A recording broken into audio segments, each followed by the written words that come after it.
A Candid Analysis of Trump's Presidency and the Future of America by Robert Reid Brooker, commenting on Liz Peek article, November 25th, 2020. Good summary of much that Trump has had to endure, but it only captures part of the picture. The many deep state actors, many of the clueless or scheming people Trump put in initially are allowed to stay, such as Comey, Yates, Sessions, Madison, Tillerson, either had no clue or actively sought to work at cross purposes to the president's agenda.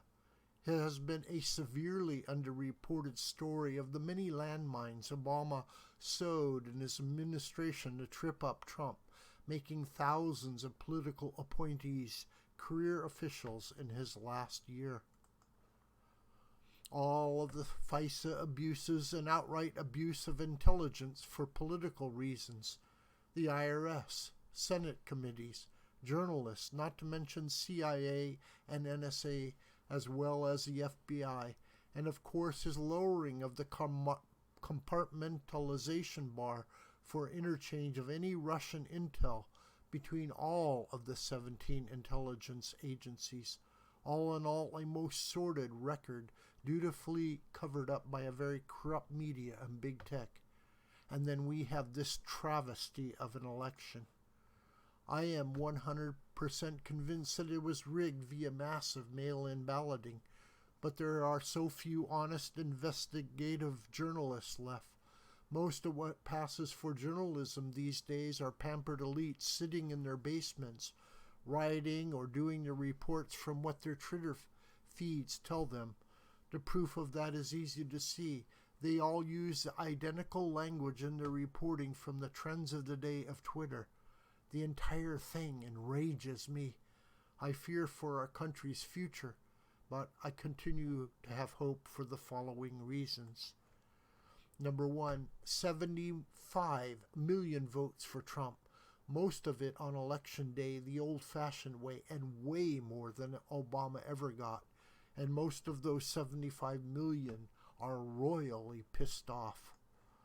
Number two, the Democrats will soon be in a civil war amongst themselves.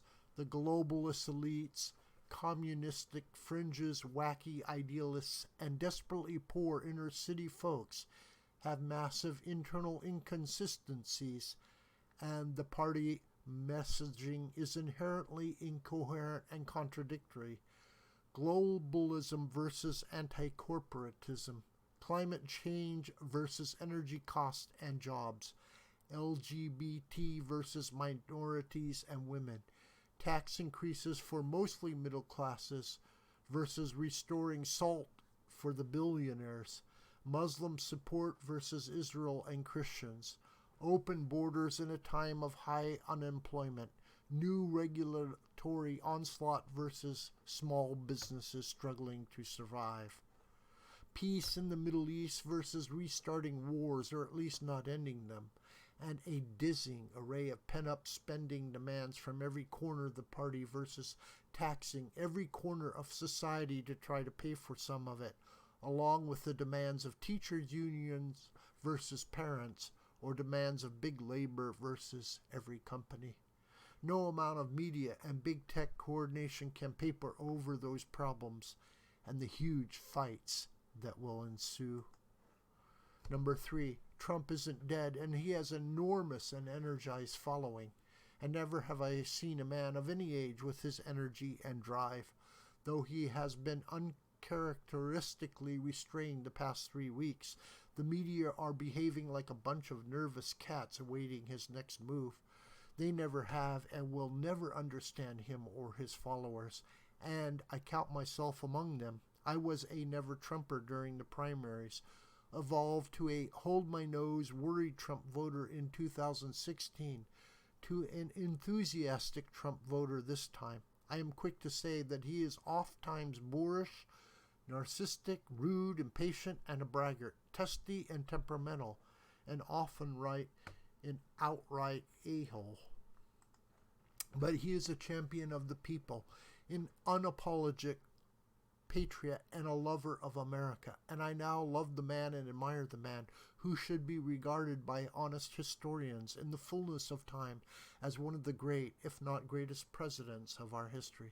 His tenacity, energy, strategies, fearlessness, policies, and accomplishments are stunningly breathtaking in their audacity and results, all in the face of historic levels of coordinated attacks. I have come to marvel at the president he became. Number 4, the Republican Party has been remade by Trump, and there is no returning to the corporatists, globalists, interventionists, and go along to get along Republican Party. The Romney and Bush types may attempt to retake control, but they have been routed and are a spent force. Lincoln Project, anybody? Trump will be around to smash any return to those ways. Number 5, Trump will at least be the kingmaker for the GOP for the foreseeable future. No one could win an election for dog catcher without his blessing. And the threat that he will run in 2024 will keep them all in line and ensure continued outreach to all working class voters from here on out. I personally think he could run and win again, though I am not sure it is the best approach. Why elect a lame duck when others, particularly others without some of the baggage, may be a better option? Don Jr., Tom Cotton, Ted Cruz, Marco Rubio, Kristi Noem, Josh Hawley, or even Mike Pence may be a better option. Someone with Trump's policies more eloquent and younger. I love Mike Pence, but he is so serious and sedate, he could put a cup of coffee to sleep. He made a fine VP, though. Number 6, Trump has shown the GOP how to win. Expand the caucus to conservative, populist women and minorities, and energetically pursue the American dream for all Americans. There is no going back, and Romney, Bushies, and the McCains, Flakes, Corkers are nothing but pimples on the butt of the party now. Number 7, the idea that Biden can reverse the major policies of Trump are laughable. Does anyone actually expect Chinese or still tariffs or Trump's trade deals to be eliminated anytime soon? The peace process with Israel reversed, and PLO put back to center stage. The NATO funding increasing to be undone, new arms agreements with Russia to happen, taxes on the middle class to pass, though SALT writes off expansions probably will occur to pay off the blue states and billionaires, undoing the Space Force, eliminating fracking through new green energy regulations will be imposed. A magical reopening to China or Iran to happen, or the court packing to happen, D.C. or Puerto Rico statehood, electoral college elimination of the filibuster. None of these are likely in a divided government, and if they don't, it will accelerate the Democrats' crack-up. Number 8, the census is basically done, and the blue states will lose seats, and the Democrats will lose even more in 2022 after redistricting. I believe, other than the next few years, this decade will be largely controlled by conservative populists. I predict that 2022 will be a red wave election. Number 9, I believe the Democrats have become the Whigs, but don't know it yet. They are led by cranky old leftists who are so woke that they are asleep to the risk. It is going to be glorious to watch the implosion as they are forced into the wilderness until they wake up from their wokeness. Most normal people aren't buying their shtick.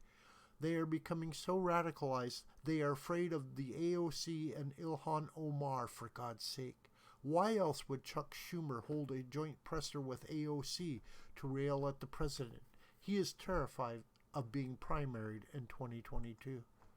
Number 10, I believe once the shutdowns are shut down, probably by the courts, and we can thank God for the immensely important transformation Trump made of the SCOTUS and federal courts, there will be a small business boom along with a new religious awakening. The country seems to be ready to shed the multi-year dalliance with hedonism, corrupt politicians, big tech, the media and Hollywood, and sports figures along with the social media. There are much more important things in each of our lives. It required enormous global tragedy, but I believe an awakening is coming. Number 11, in spite of the crazy year, the U.S. stock market is booming.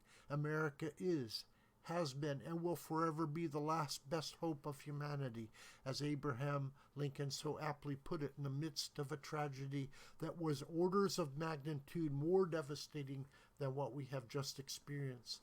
The people and investors of the world know that America is one place you can always rely on, and they put their money where it will be safest. Number 12, the American people are just, honest, charitable, kind, fierce, and righteous. We make mistakes, but in the end we get it done and done right, and we will again.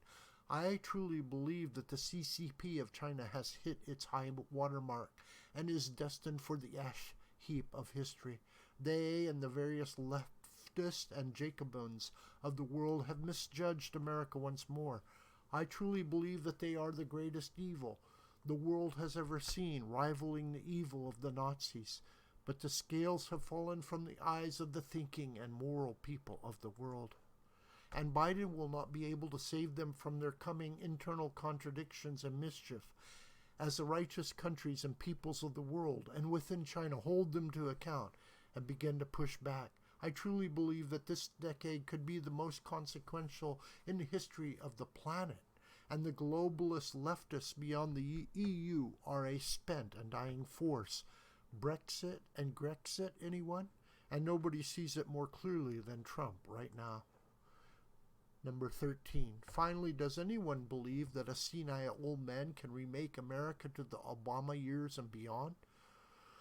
That the righteous indignation of 75 million people over a corrupt election will just dissipate? The country was founded when barely more than 1 million people launched the greatest revolution in the history of the world against the mightiest empire ever known and against all odds. I am not advocating for a revolution, only return to the principles of the Declaration of Independence and of the Constitution, and the two greatest political treatises in human history from the amazing collection of well-educated philosopher geniuses of our founding. And virtually every decision Trump took was in keeping with those documents, despite the calumnies heaped on him by the Democrats and the media. Though I repeat myself, they have stood the test of time because of their magnificent truth and understanding of human nature. No amount of blather about a living, breathing constitution will overcome their essential and timeless truths. Trump was right. America will never become a socialist nation, largely because of the shattering brilliance of our founders, which is partly why the leftists try so hard to erase them from our memory, along with that most noble and moral of presidents, Abraham Lincoln. Does anyone really believe Americans will forsake their immense contributions to American history, indeed world history, of George Washington, Thomas Jefferson, Benjamin Franklin, James Madison, John Adams, Alexander Hamilton, Abraham Lincoln, U.S. Grant, or Teddy Roosevelt, or even FDR? Never going to happen. So, brother, I went on for a while. I'm interested in your thoughts, but I found it therapeutic to look for the silver linings in what seemed like dark storm clouds. Talk to you soon. Your friend, Bob.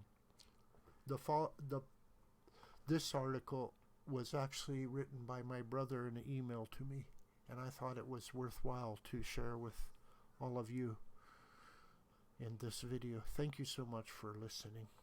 Really, God bless you all. This video is a production of the School of the White Crane. Hi, my name's John Brooker, and I hope you can subscribe to this YouTube channel, and please share this video with family and friends and on social media. May God richly bless you, my beloved.